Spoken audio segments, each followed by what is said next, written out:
much to draw the lines and that would violate the Voting Rights Act. These groups sued in Georgia after the Supreme Court ruled that Alabama had enough black residents to warrant another black majority district or something close to it. Jessica Rosenthal, Fox News. Spectrum cable subscribers have been cut off from Disney-owned channels while the two companies continue to dispute over pricing. Well, Disney is urging Spectrum subscribers to switch to the Hulu Live plan to obtain access to ABC, ESPN, and other Disney-owned channels that are blacked out. Disney says since it wasn't able to reach an agreement, it's recommending Hulu Plus Live TV, a streaming service Disney mostly owns that has dozens of cable channels. Spectrum is owned by Charter Communications. The channels went dead on Spectrum Cable last week in the middle of the U.S. Open tennis coverage and other live sporting events, including college football. Ginny Cosola, Fox News. Movie releases generally aren't affected by musicians, but 3 films have changed their release date after Taylor Swift announced the release of her concert film. The Exorcist Believer will now come out October 6th. The romantic comedy What Happens Later will be released November 3rd. Instead of coming out October 13th, the Hilary Swank film Ordinary Angels has been shelved. I'm Lisa Lacera. This is Fox News.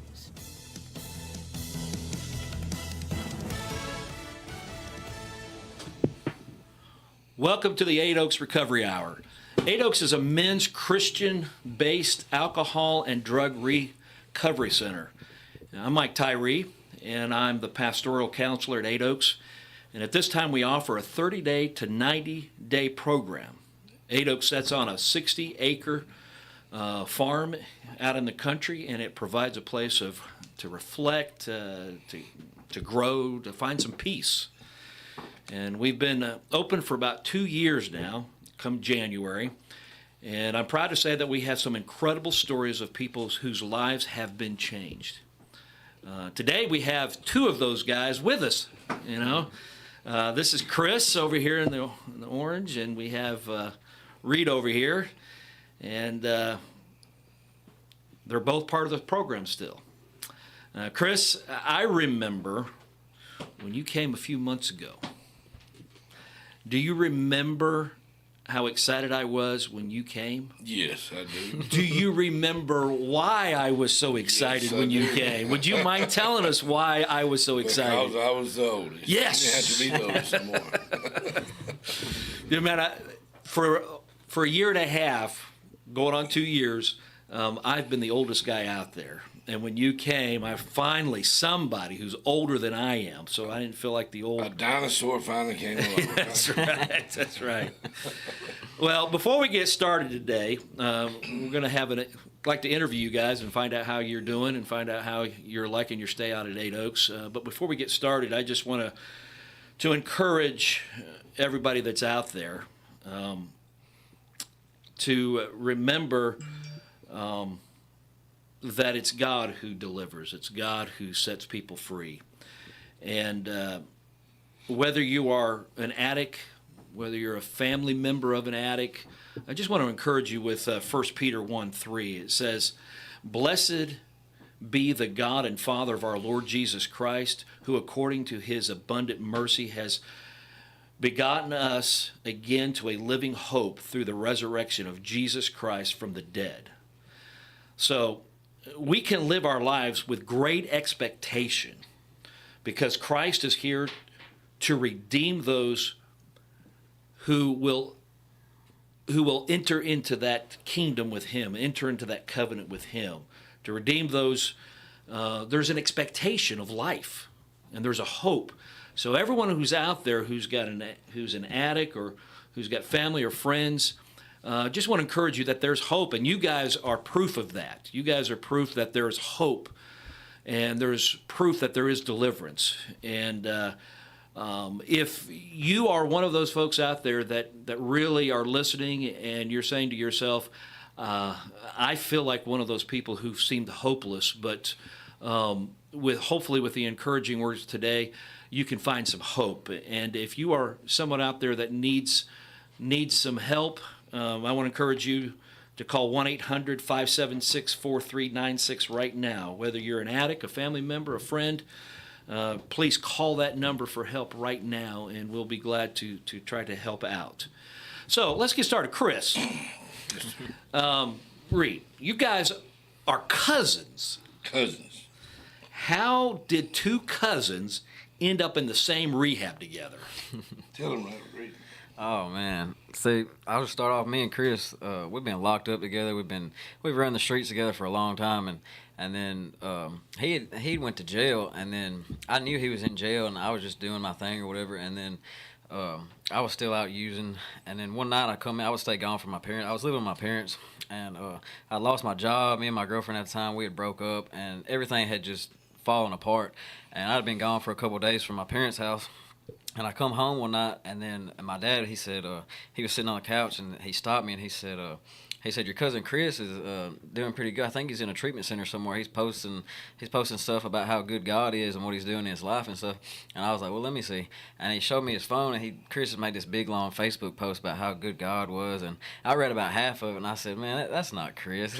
somebody done hacked his account, dude. And I handed my dad the phone back, and he said, no, I think he's in a treatment program somewhere. And I said, I'm pretty sure Chris is in jail. And I said, and then I got on my little jail app or whatever, shows people's mugshots, and I said, well, and I didn't see him in there anymore. I was like, well, maybe he is doing good, you know what I mean? And it planted that seed in me, because deep down I knew that, I knew he hadn't been hacked. I knew that was really him, and I wanted to believe that it was real, because I wanted that, you know what I mean? I've been in treatment programs for going on. I've been in and out of jail for the last 5 years and going to treatment centers. This will be like my 5th treatment center.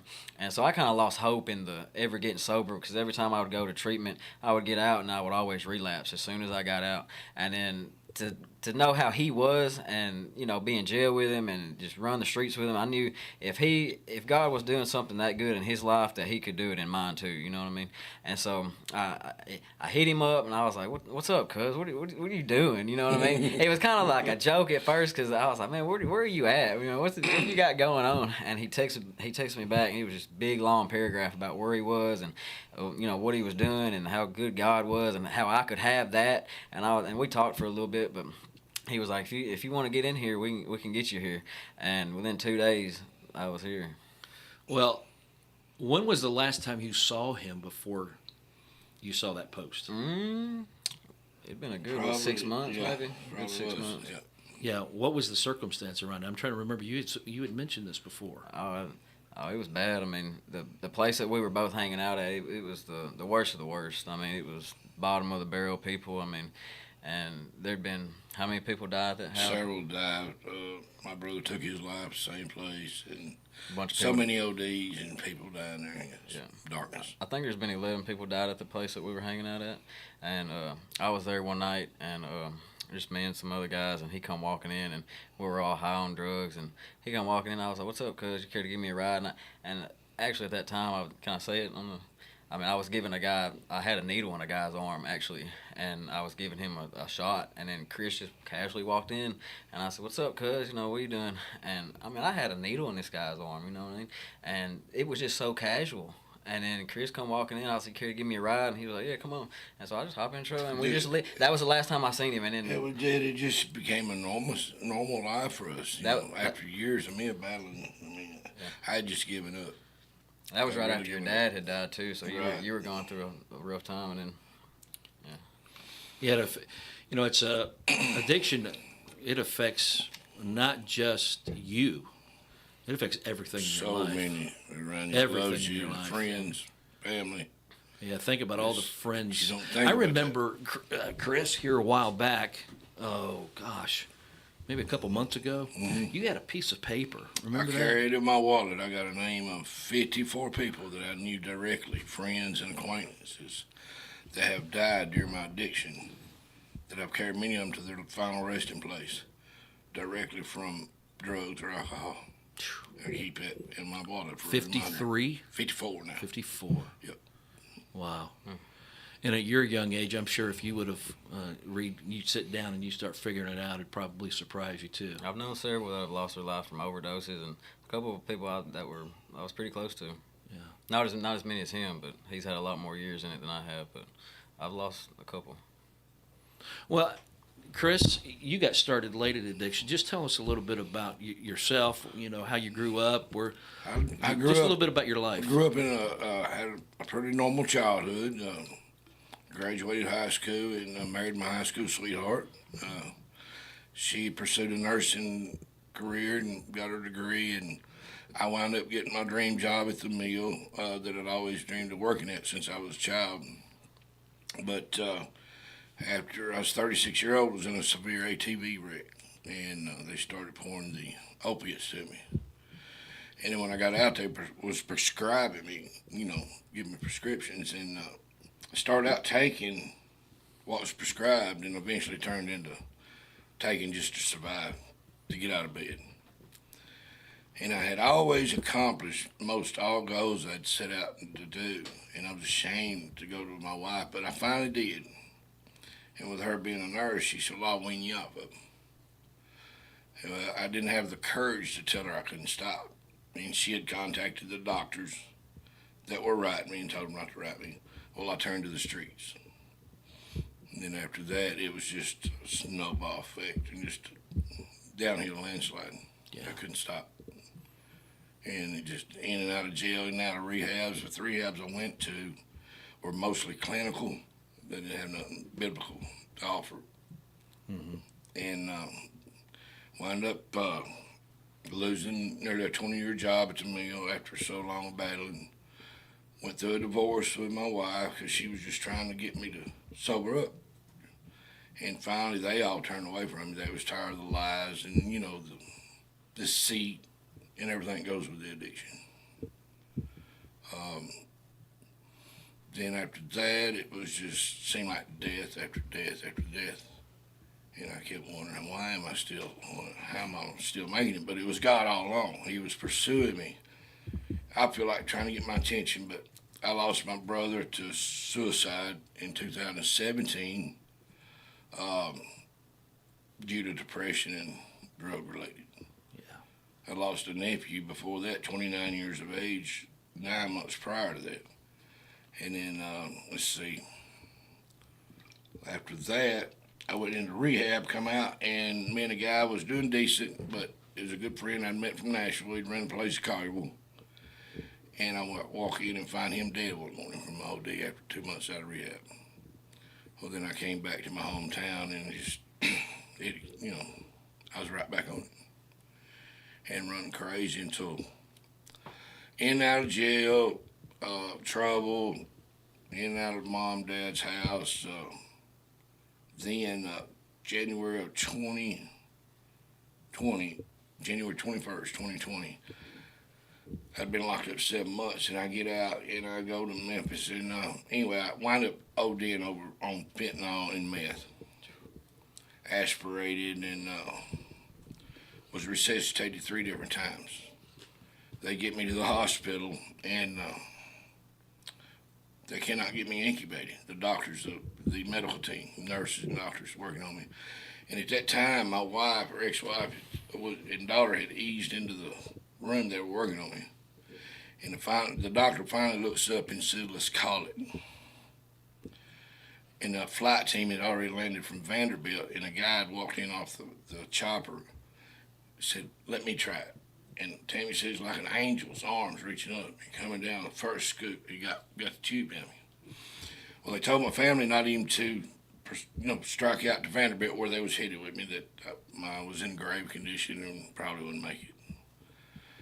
I woke up, kind of emotional about it, but yeah. God's good. I woke 5 days later, tied down on life support with my family there. They'd been there the whole time praying over me. And I got out, done good for 10 months, and I lost my mother and fell right back into the addiction.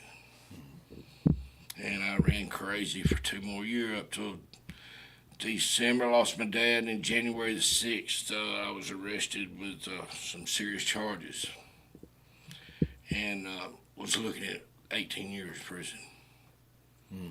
And anyway, I decided to check myself into... I wanted to die when I was laying in the cell floor. I thought it was over. It was over if I went to prison.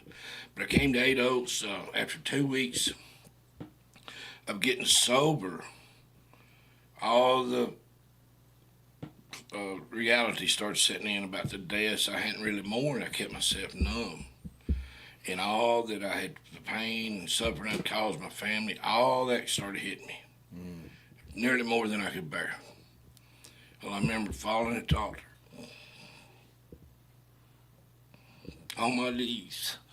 And I said, God, if you're real, I can't live life like this. I can't do it no more. I cannot do it on my own. I need your help. Yeah. And at that moment, it was like a warm blanket that you feel hitting you in the wintertime if you're cold, from my head to toe.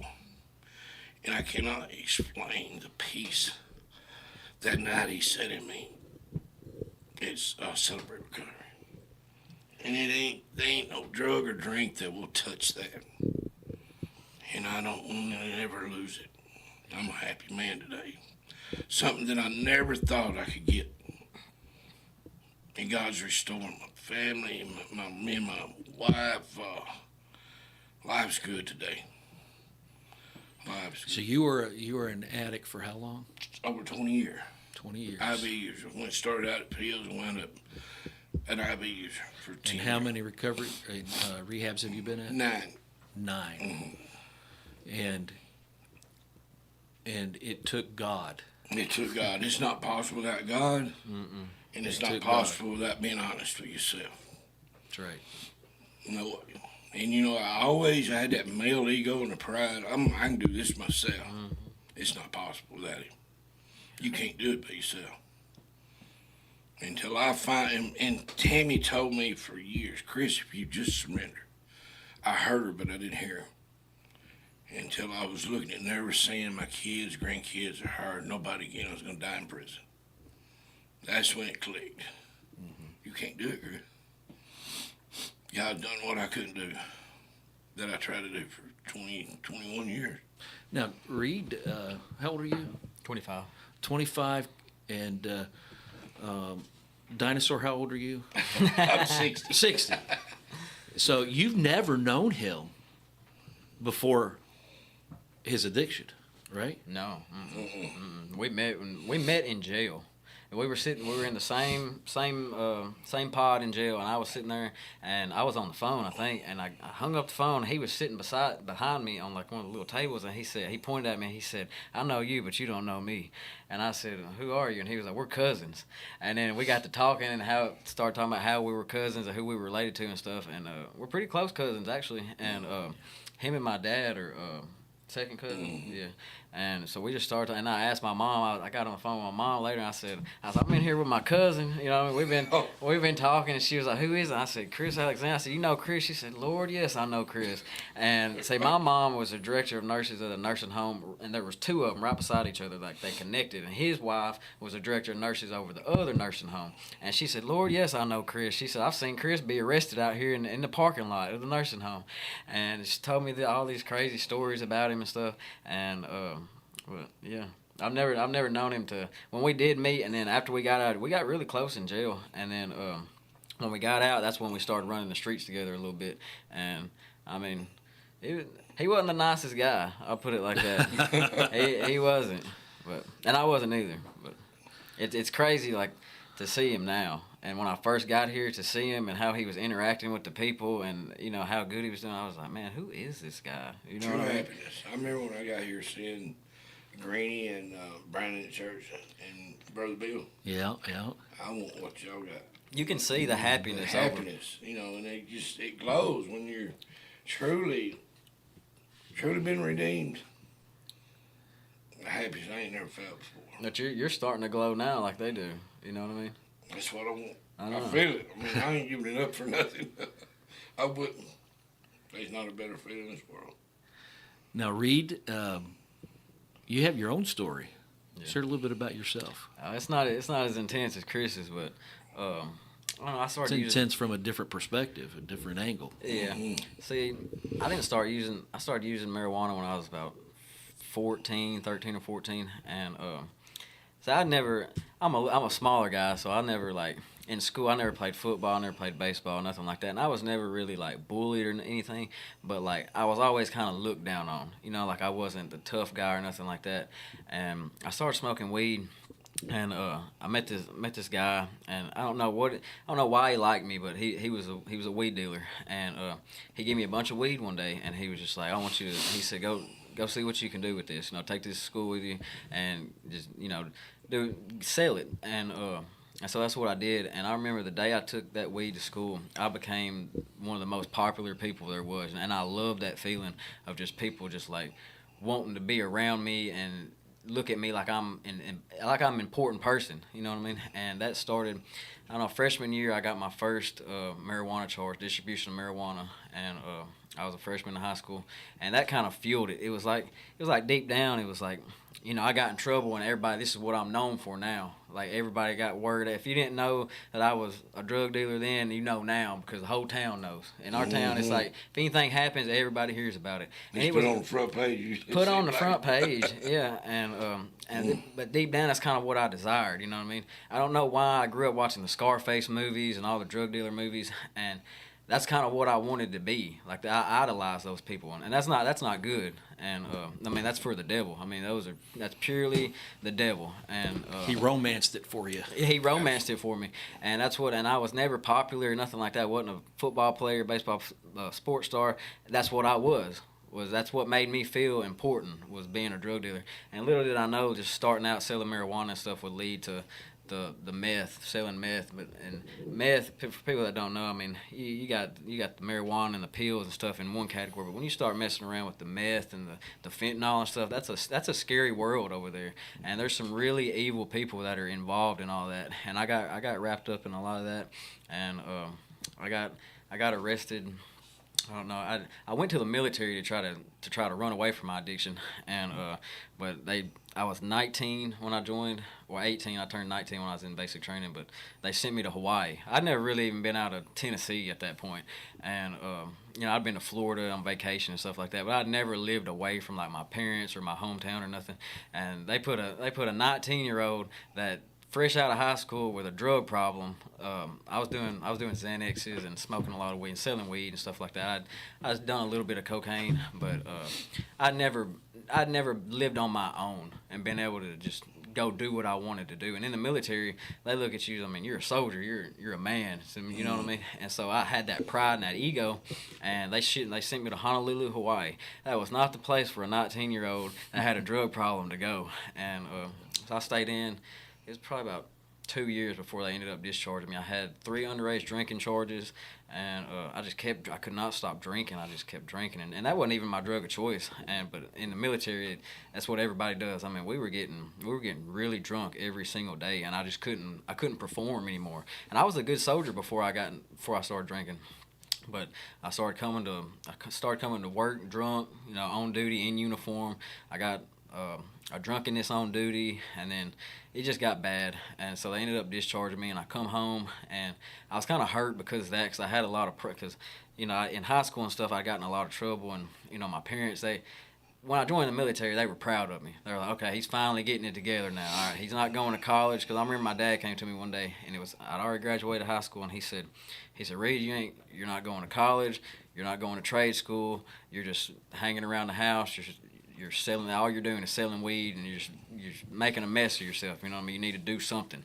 And he said, and you're not going to live here. If you don't want to do nothing, you can go do nothing somewhere else, but you're not going to do that in my house, And so I was like, all right. And I'd always wanted to join the military anyway, so that's what I ended up doing. And then when I got kicked out, it was like, man, now I got to face them. I got to come back home and face them. They didn't voice it that they were, disappointed in me, but I could see it in them, And because they were proud of me when I did that, when I went to the military. But then I came back and didn't know what I wanted to do or whatever. Started working at a factory, and just jumped right back into selling drugs, and ended up getting. I had a bunch of weed one night, a bunch of LSD, some pills, a gun, and I got pulled over and got caught with all that, and I put on probation, and then I don't know, somewhere along the way I got introduced to meth. I hadn't started doing meth yet, but see, meth stays the only stage in your system for a couple of days, and when you're on probation, you have to take monthly drug tests. So I couldn't smoke the weed anymore, and I couldn't. So somehow I got introduced to meth, and then I don't know. It's a scary world. I started selling a lot of meth, and that's how me and him met. Was in the meth world, but I don't know. Now you It's all a blur, really. When you start doing the hard drugs like that, I mean, you're staying up for days on end, and you're just running around, and it's just like everything is such a blur that I'm talking about years will just turn into just like days, does it not? A zombie. You're just a zombie, and you're not in your right mind, and you don't doing crazy things. You can't think. Like it takes away your. It takes away your morals and just anything that you never thought that you would do. Meth will make you do. You know, no self-worth, no nothing.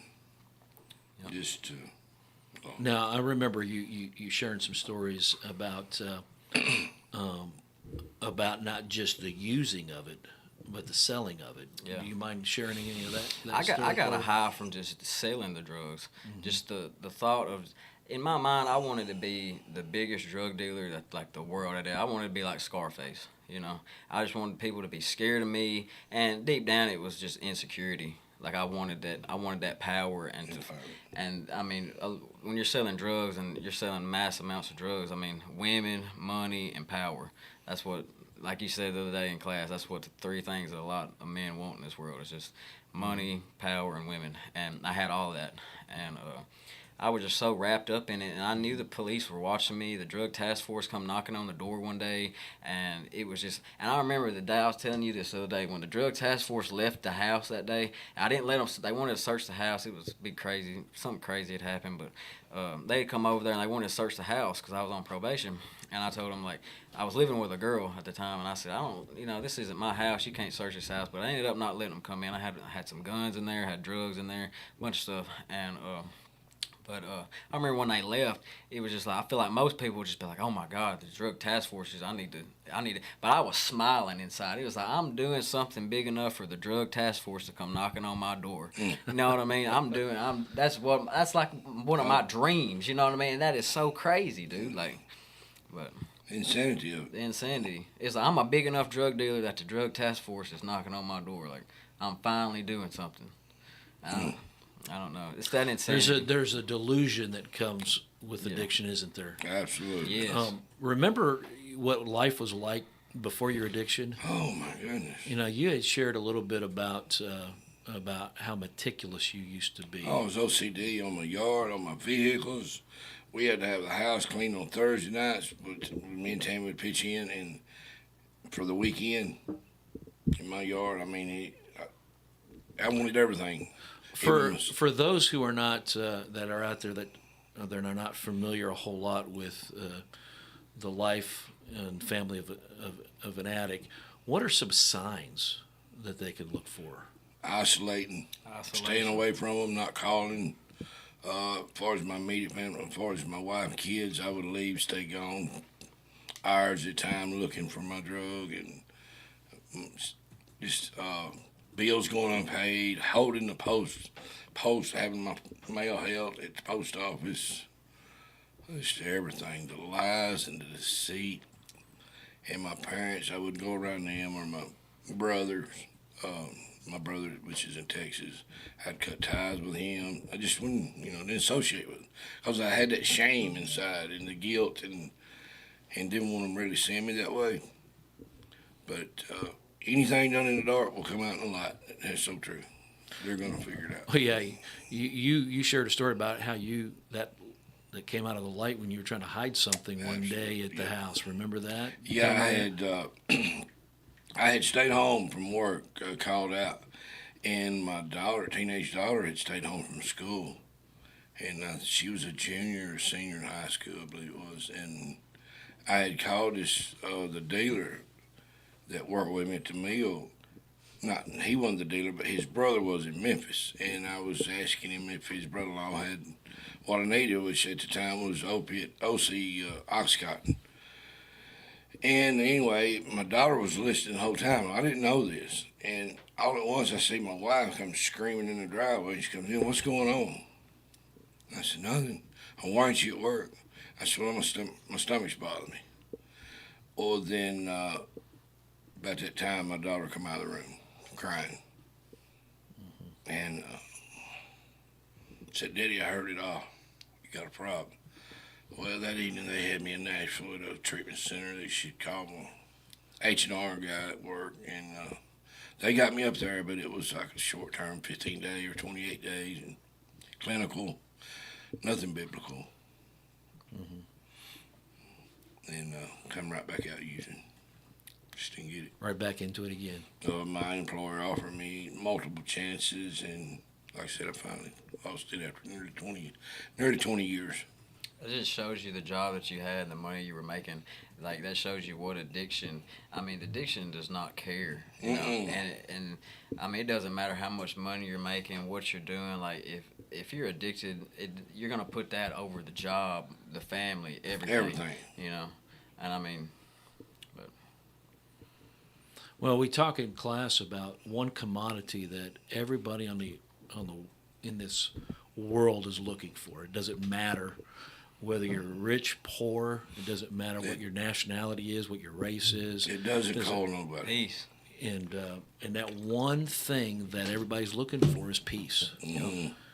And in a funny, weird, sad way, you know, when you turn to the addiction, when you get up every day and you go back into that same stuff that you were in the day before, you are, in a weird way, kind of looking for peace. Absolutely. Yep. It's a false peace. It's a false peace. It's only temporary. You wake up each day wanting it. Yeah.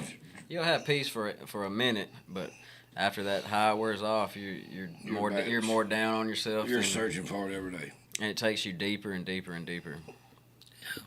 Each time you go back out, it seems, I know with my experience, it would get worse each time.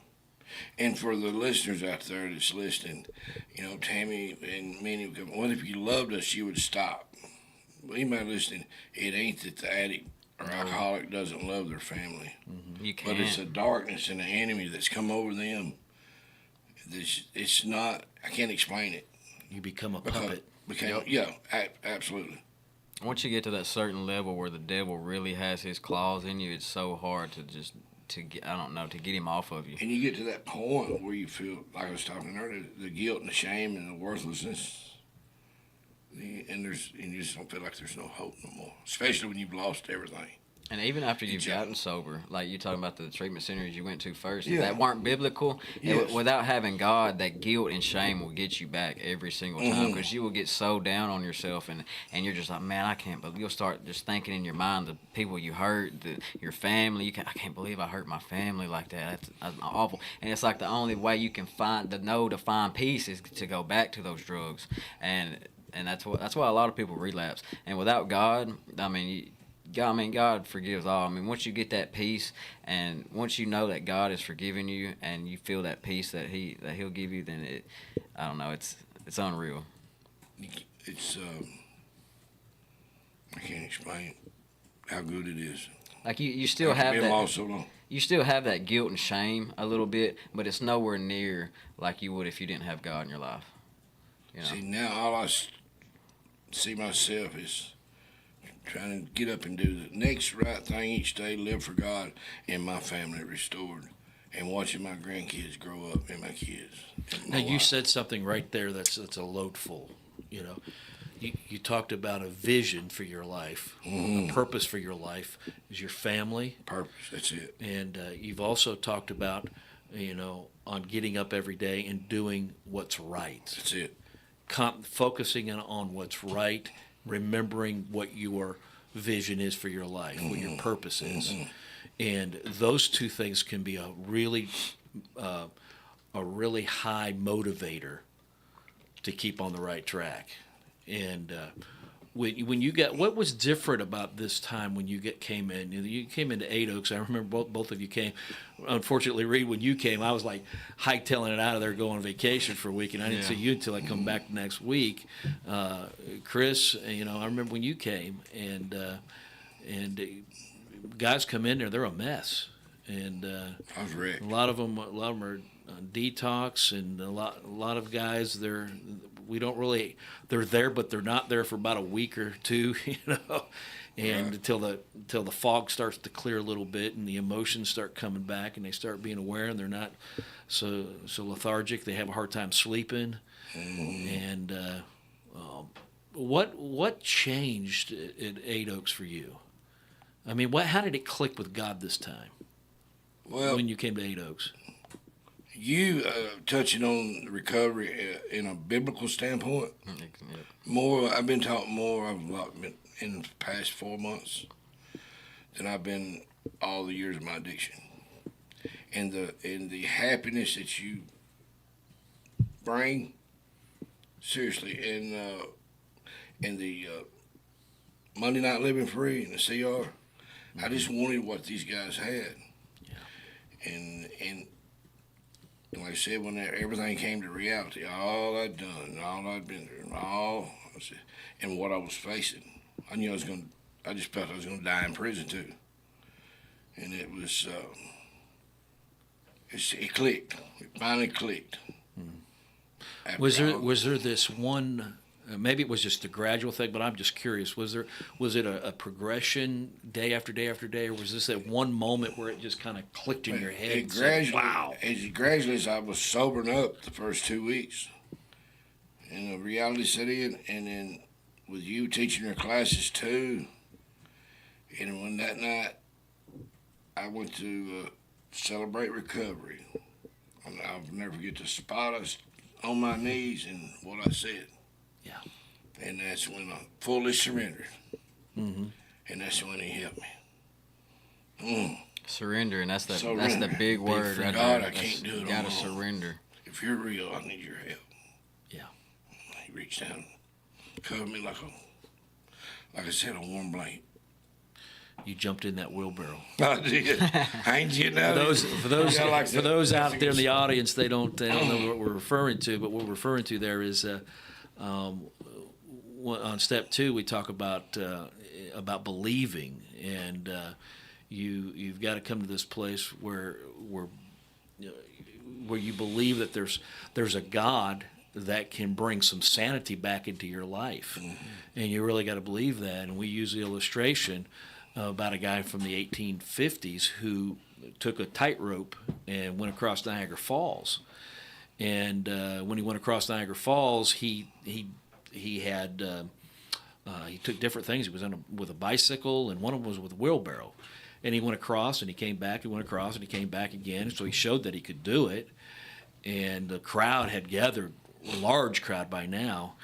And when they get across, they ask. He asked the crowd, he says, "Do you believe I can do this again? Do you really believe I can do this again?" Of course, the crowd is like clapping and hurrah, and yes, you can do it. And he says something to the effect, "Who's going to be the first one in the wheelbarrow?" And it's one thing to believe, but then there's a believe.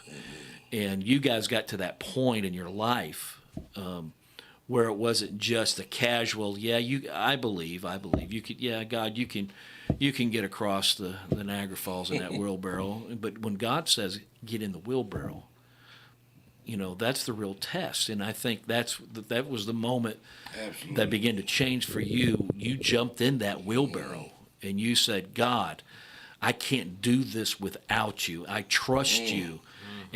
And the thing about getting in that wheelbarrow and coming across that Niagara Falls spiritually and symbolically is he's got a view that nobody else has.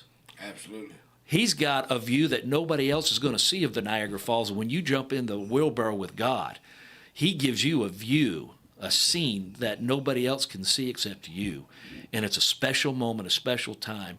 And if we just believe, God is there to be able to bring us up out of all that darkness and bring us into that light. And that's what's so encouraging to hear for you, what happened. Now with you, Reed, when you came to Eight Oaks, what was now you came kind of saying that you're going to get under the wing of your cousin here. Yeah, I mean, I saw what God was doing to him, and I mean, just knowing him from the streets and who he was, I was like, wow. I mean, there was no question about it that God had got a hold of him. I mean, without a shadow of a doubt. I mean, from knowing him, the person he was to now, I mean, it was mind-blowing.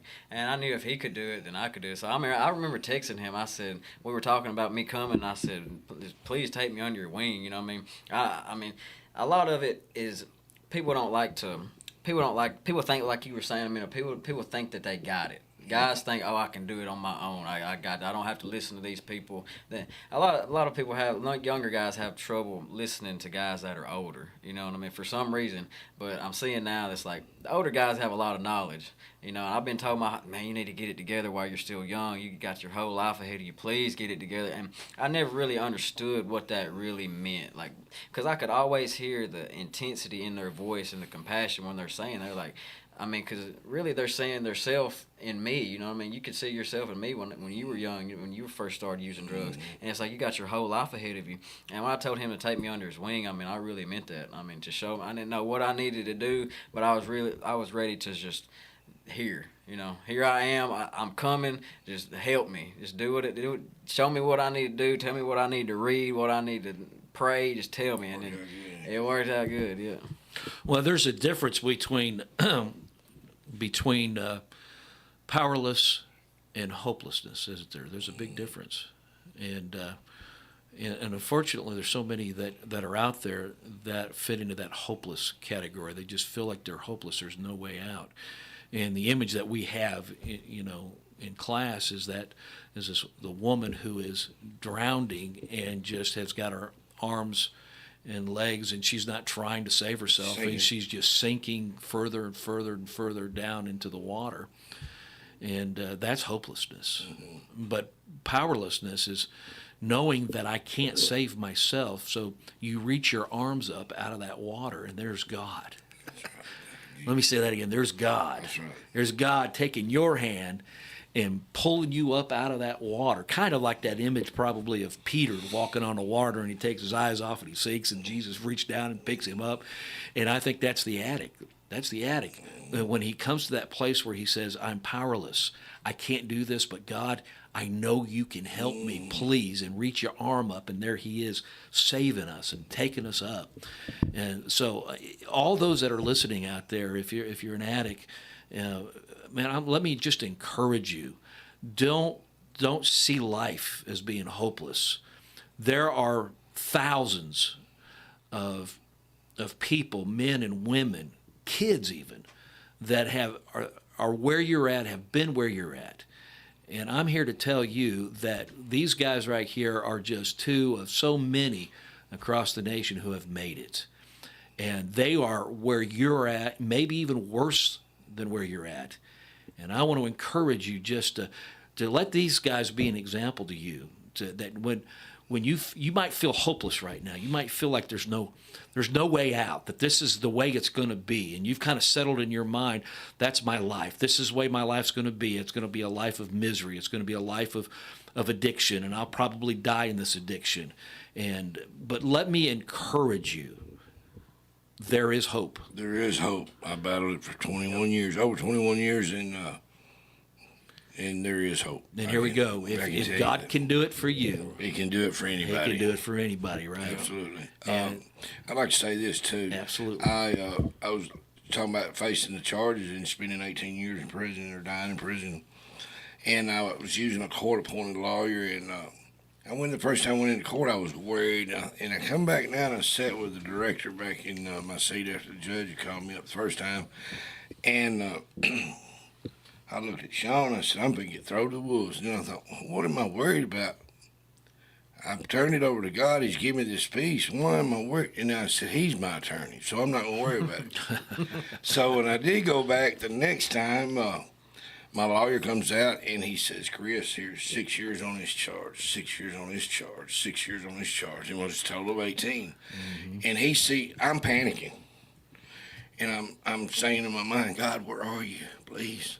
I'm going to die in prison. And by the time he touches my shoulder, he said, Chris, this is all going to be suspended to probation or community corrections.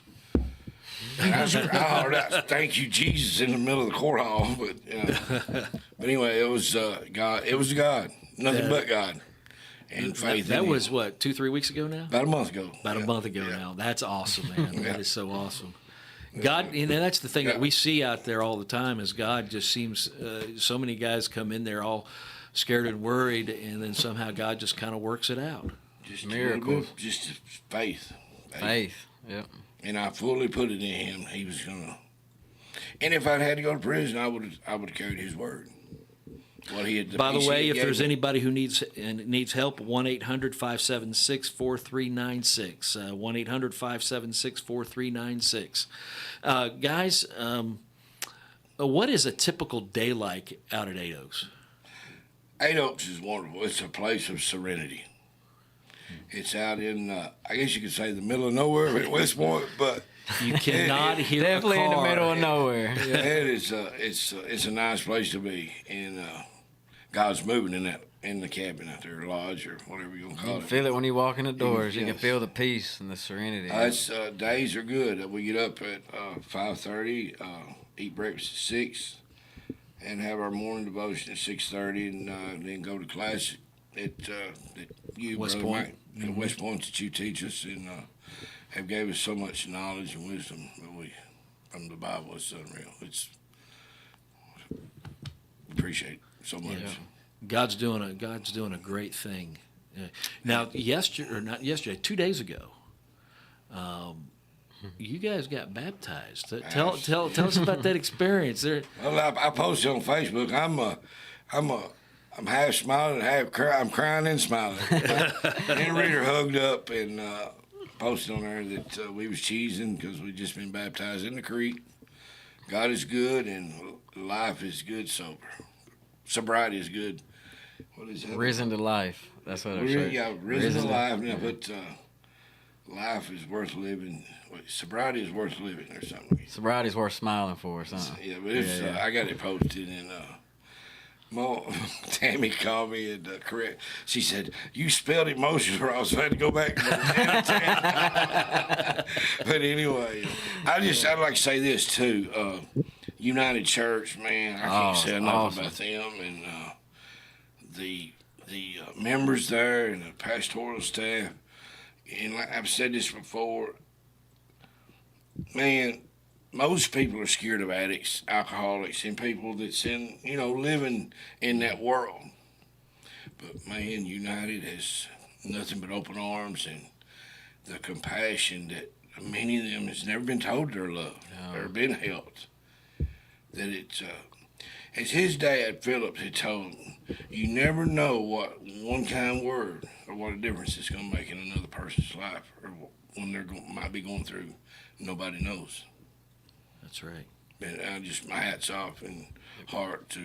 When a lot of people come into treatment and stuff, they're broken. I mean, they've lived in broken lives for years, and then to come into a church that is just loving and compassionate, like United is. I mean, it makes a huge difference on the outlook of the church and how people see God. And I mean, when you come into a church, especially people that don't know. I mean, a lot of people come into the program that don't know God, and then when you go to church, and then they feel that you just walk in the doors and you can feel the love and compassion that United has, and when you feel that, and you know that's God.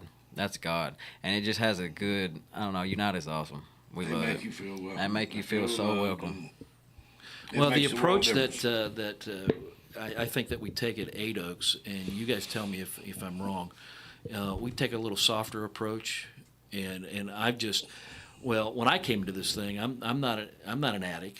I've never had alcohol to my lips. I've never smoked. I'm kind of the oddball out there, and but so I didn't know how to put a rehab together. What you're supposed to do, I just had it in my head. What you're supposed to do is just love on people. Speak on this. What? I on point, preacher is. What? With his teaching, I've been to so many different. I've been to 4 different rehabs, and every one. I've been to a faith-based rehab, but you're talking about like what you just said, that you take it as an easier approach or whatever you just said, and that's what you need to do. I've been in treatment centers to where they just cram it. To where they cram it, and it's just like a boot camp. It's kind clinical. Of. It's clinical, and it's like a boot camp. But here it's just I don't know but it has a lot to do with you. Your teachings on the biblical side. Excuse me. But I don't know. That's what's kept me.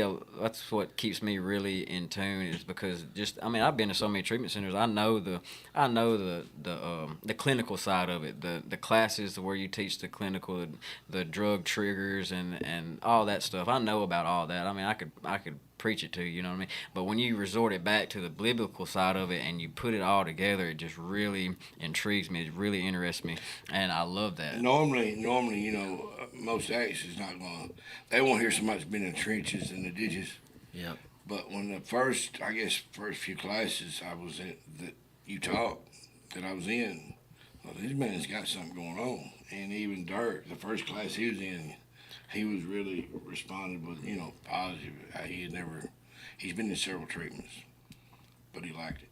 He likes it. It's just the approach that you take. Like you're soft spoken, but you really know what you're talking about, and that's what a lot of guys like to see. They like to see a guy that knows what they're talking about, that can bring it to the table, but it's not cramming it down their throat at the same time. It's really loving and compassionate like you are. And when you bring the biblical side of it with the addiction, and I don't know, it just all comes together. Like you're really the bread and butter of this treatment center. Like you really are changing guys' lives. Well, I appreciate that, guys. Where I was going with this was not there. Where I was trying to go with this thing is just that if we just learn to love people and love on people, and that's what you do. And that's to me that's of course there's boundaries. Of course, not everybody's going to accept that kind of treatment, and they need a harder approach. They need Peter in the Bible was kind of that person who was kind of the hard nose and just. Kind of just had to slap him in the face, a little bit. God did, so I get that. But for the most part, we need to try our best just to love on people, and I think that's what, not just me, but Pastor David, and all the guys that are involved out there. We're just trying to love on each other. We're a team, and I've told you guys this once, and I've said it 1,000 times to everybody. There could be one day where I lose my faith because of some kind of trauma, something happens in my life. And even though I've never done any of that stuff, in my desperation, who knows where I might be at? I could be in the hospital and they could give me some pills and medicate me for a month, and I could be hooked on them. And because I'm so distraught, I don't care. And I'm going to need somebody like you guys that's going to come and kick me in the butt and say, hey, remember when you helped us, you need to listen. We're here to help you. And so I'm just a firm believer that we're all in this thing together. We're trying to get to heaven together. We're trying to find peace together. And we're trying to find as many people as we can to spread the gospel of Jesus Christ. And I'm just excited about what God's doing in your guys' life, what he's doing. We're going to have some more guys come out and share. We got a guy from Florence. He'll be coming out. He graduated about a year ago. And so I'm looking forward to seeing him come and share his story after about a year and a half that it's been since he's been out. He was one of our first ones. So, and we've got some more guys at the cabin that we're going to be bringing out too. So I'm real excited. Guy. So do not forget 1-800-576-4396 if you need help. I have a question. Since I've disrupted you guys, do you ever really beat addiction? Is it gone? I'm gonna tell you right now, I don't wake up with the cravings. I don't have the thought of it. And all times before I did. And It's only by God's grace and mercy that he's redeemed me from that. If you believe in a God No, and I do, but that can deliver, either God does or God doesn't. Yep. We can talk all the clinical stuff. We can talk about once you're addicted, you're always addicted. I don't like that term. I say it's Yeah. a disease, right. A lot of clinics, rehabs will embed that in your brain. Once you'll always be an addict. Yep. But that's not true. And they'll even put that relapse as part of the process. That's going to happen. They're setting you up for failure right there. And Right. but if it's a supernatural thing where God comes in and you connect with God and he connects with you, and yeah, absolutely, you're done. You're gone. It's over with. That's your old self, your old life. That's the old Adam, so to speak. And the new Adam, Christ, comes in and he sets us free. So we either believe that or we don't. We either are Christians or we're not Christians. We're either believers or we're not believers. We either believe he can or he can't. Right. So we can get in all the weeds and all that, but it boils down to we believe that God can deliver, Absolutely. and that's what we try to teach out. Well, I think this was a wonderful show. I truly am inspired and moved. But Thank you. thank you for your courage to share this with other people. And I was typing up what to put out there, and I encourage other people to direct people to this site, to show other people to watch this, that these are real stories and true stories about how you have dealt with this. They're a great bunch of guys. It's my vision. I just want to share my story, and maybe to help somebody that's in the dark. They think there's no hope. There is hope. But you can't do it without God. And being honest with yourself. That's right. You have to surrender to Him. Well, you got 1 minute. 1 minute. What's your 1 minute take?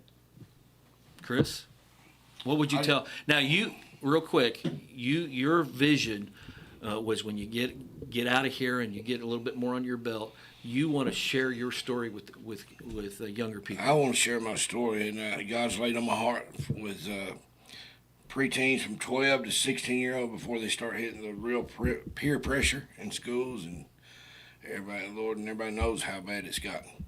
Yeah. But I'm going to lay it on their hearts, give them my story before they go into something and battle what I did for years. Amen. Well, in Peter, it says, we'll close with this. It says that may all the grace and peace be multiplied to you. And that's what we want to leave with all the audience today, is we pray that all the grace and peace be multiplied. Amen. Amen. This is the Rich Eisen Show. Come on. Live from the Rich Eisen Show studio in Los Angeles. JJ back to pass. Fires